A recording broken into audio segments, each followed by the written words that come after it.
Okay, good evening everybody to the post-match press conference of the Irish team. We have coach Andy Farrell and the captain Johnny Sexton with the first question, please. A gentleman over here on the right. Hi Andy, congratulations. Thanks very much. Sorry to ask with an injury question first, just tight on deadline. Do you have an update on the players who got injured this evening?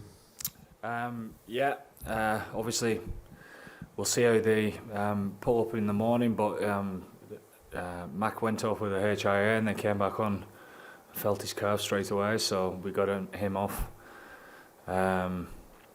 James Ryan has a bit of a knock on his wrist that we need to assess more, so we'll see how he is. The James Lowe got a bang in the eye, and his eye shut and couldn't really see much, but he was his vision was coming back towards the end of the game, which is good. So, and then a few more bangs and bruises that we'll need to assess tomorrow. Hands up, questions? Yes, gentleman here. Yep. Hi. What was the plan with Aki and Ringrose that allowed them to create space? The plan. That was the plan, to try and create space. Exactly that. You answered your own question there, but anyway, I thought our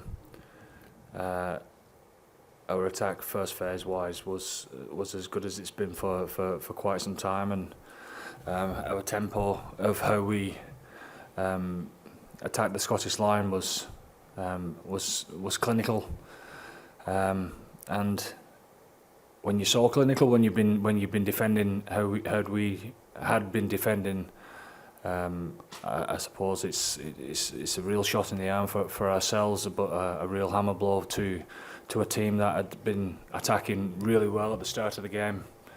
I thought that was the story of the game in the first half, that we was clinical and took our chances and defended our backsides off. That's for sure. A question here.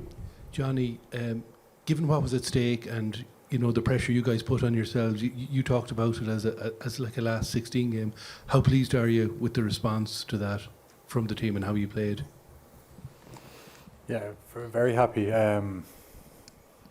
Sometimes when in the back of your mind, you've got different permutations with if you get 1 point, if you get two, if you're losing by all these different things, and we just needed to narrow the focus and say we're here to win the game and put in a performance to do that. So very happy with the lads, and we're exactly where we want to be now in terms of we won the pool, and now we're into the quarter-final, and we always knew most likely play France or New Zealand. There's no easy option there, and now we've got New Zealand, so it'll be a very tough game. And I see that they were talking about revenge already and stuff like that, so it'll be a game they want, and we need to be ready for it. Okay, on the left here. Johnny, congrats on the win. You said after the South Africa game you'd never seen anything like the Irish crowd. How special was that? They went and proved me wrong, yeah. My brother texted me about 3 hours before the game. He was down at the stadium already, and he just said, wait till you see what it's like. He wasn't here last week. My other brother was here last week, but I took his word for it, and the lads were talking. We have a Scottish physio who told me it was going to be 50-50 crowd. I said, yeah, we'll see. So look, I said it last week.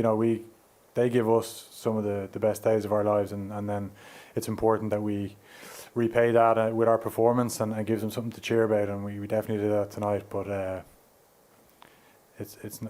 it's all about next week now. Really, straight away, there's a last against South Africa. We knew we had 2 weeks to prepare, whereas now it's almost focused already for next week. Yeah, question. Johnny, with that in mind, though, while not expressing any preference for who your quarter-final opponents might be, but given you'll be playing New Zealand now instead of France, probably more green in the stadium. Would that be part of the motivation for winning this pool? Yeah, again, all our focus was let's win the pool. You don't pick and choose. You just try and do your best. But yeah, now that we do have New Zealand, it's likely that we will have more supporters there, which will hopefully give us a lift at certain times in the game. But we've played New Zealand plenty of times there, and they've come into some good form themselves over the last few weeks. So it's going to be a hell of a game, and we just need to prepare right over the next few days and make sure we get the best performance we can out there. Okay, at the back on the left. Andy, do you feel as if the defence has improved at this World Cup, even since the Six Nations? And if so, what's been the difference? I definitely think it has, because of the time that we spent together. We when we're preparing for a normal competition, whether it be the autumn series or the Six Nations, we have 5 sessions before we get into it, and our defence has always been strong. But when you spend, say, 15, 16 weeks together, you would expect every part of your game to get better, and it certainly has to keep doing that to keep progressing in this competition. It's no secret. Everyone says it all over the world that it's defences that wins World Cups, and it certainly won us the first half this week. That's for sure. Okay, gentleman here on the right. Andy, hi. Just on that, how important was that defensive set early in the first half? I think it was 18 phases. It felt like a big moment. Did it feel like that in the coach's box? It's amazing. It's amazing because you've just got to keep doing what you know you've got to do, and it's tough at times because Scotland were threatening, throwing the ball around everywhere. But I thought our systems were strong, our contacts were strong. And it's a sickening blow when you're actually attacking really well, and we was able to keep them out and get down the other end of the field, and all of a sudden another 7 points are on the board. It's a tough one to take, but that's what top level rugby has to be all about, and it's something that we've been always striving for. And the first half performance, again, not being perfect, but that's perfect as well. That we was able to just roll with whatever was being thrown and absorb it and come back and strike at the right time. So it's very pleasing. And front here. Yeah. Congratulations on a brilliant performance, lads. Andy, just at the end of the game, you stood by yourself for a couple of minutes and you looked up at the fans, just singing the different Irish songs. It looked like you were having a bit of a moment, just taking it all in. Oh no, my wife and my 2 girls were there. That's why I was singing to them. I think it's amazing, the songs at the end of the game. I love all that. I mean, we got a bit of stick, didn't we, for walking around against South Africa? But we've walked around and thanked the fans in every game. It's the least that we can do when they turn out in the thousands like they've done. And we play for them. We talk about it every week. I talked about it before the game today in the dressing room. It means more than what people think, 100%. And I know that France is buzzing with Irish people, but I believe it's going bonkers back home. We're a bit torn a little bit between where do we want to be. Is enjoying it with the fans back home or staying here. We'll stay here for now, but we know. We know when we turn up for training on Monday, we're not just doing it for ourselves. Okay, gentleman right at the back. Yeah, congratulations. Before their 3 last games, New Zealand has lost against France, against South Africa, and now they face you in the quarterfinals. Do you feel like it's the good time for you to play against them right now?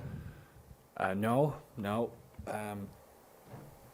I think New Zealand, a fantastic side, and for little old Ireland to be talked about in the same bracket as the All Blacks shows that how far we've come as a rugby playing nation. But the respect that we've got for New Zealand is through the roof. The form that they've got at this moment in time is top draw, and like Johnny said before, I'm sure that they will be relishing this this fixture to try and put a few things right. So it's tough. It's tough. It's as tough as it gets. I mean, 2 weeks ago it was a tough game, and this one was knockout type rugby. So it gets a little bit tougher. It gets a whole lot tougher next week against the All Blacks, and hopefully they'll need to be at their best to beat us as well. Question over the left. Andy, it's well, congratulations on tonight. It's Thanks. History on the double on the line next week. It's a chance to go 18 in a row, which only 2 teams have ever done in history, and it's a chance to go further than any Irish team has ever gone before the World Cup. What makes you think this team can make history next week? Because I don't think, and neither do the team think that we've played our best rugby yet.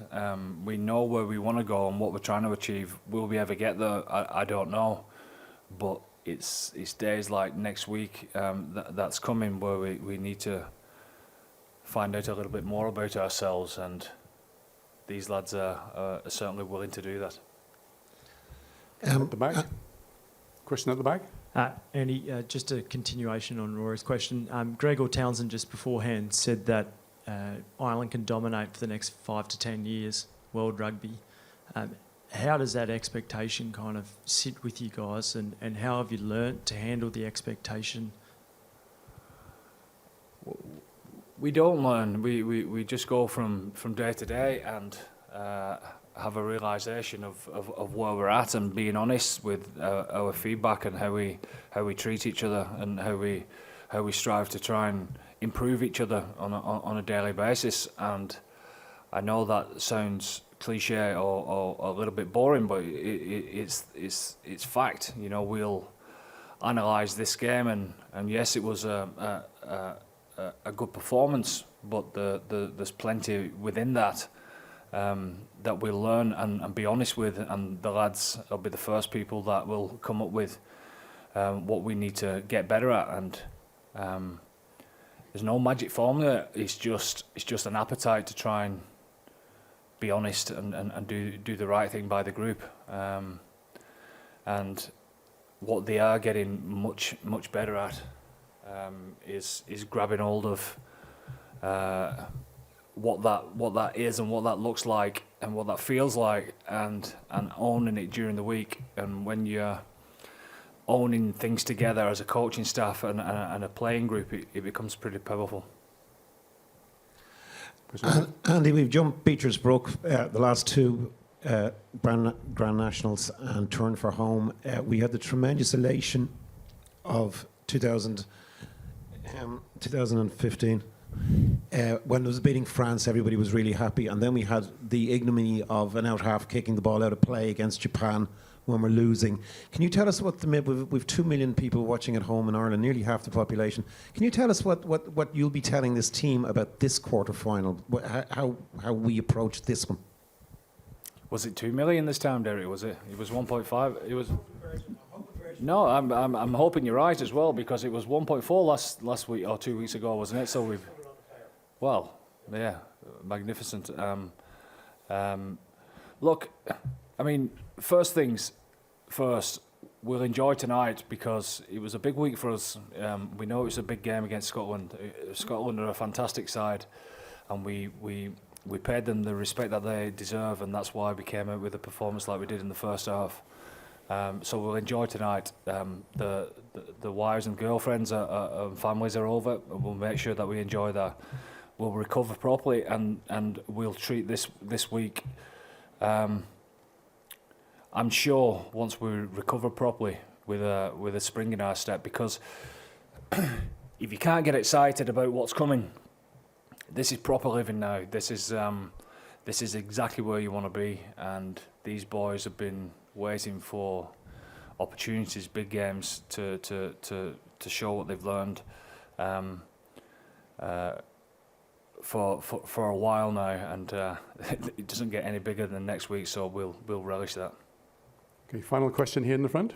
Johnny, congrats. Just on that, what does what you achieved in New Zealand last summer do for the confidence levels going into next week? I